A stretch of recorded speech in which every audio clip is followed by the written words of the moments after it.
नमस्कार दर्शक बंधु तेरे पुणी बढ़ला सुना दाम जदि आप आज सुना कि रूपा किणवा चाहते तेज जाणी रखते कि सुनार 24 कैरेट और 22 कैरेट सुनार मूल्य कौन रही तेज आज भारतीय बजार में 24 कैरेट सुना 69,380 टंका रही बेले 22 कैरेट सुनार मूल्य 91,100 टंका रही।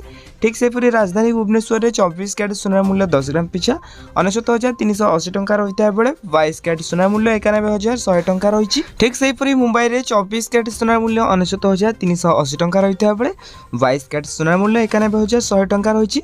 एपरिक नुआदिल्ली में 24 कैरेट सुनार मूल्य 69,520 टंका रही बेले 22 कैरेट सुनार मूल्य 91,250 टंका रही। तेज दक्षिण भारत प्रमुख सहर चेन्नई में 24 कैरेट सुनार मूल्य 69,330 टंका रही बेले 22 कैरेट सुनार मूल्य 91,100 टंका रही। एपरिक पूर्व भारत प्रमुख सहर कलिकता में 69,380 टंका और 91,100 टंका रही सुनार मूल्य।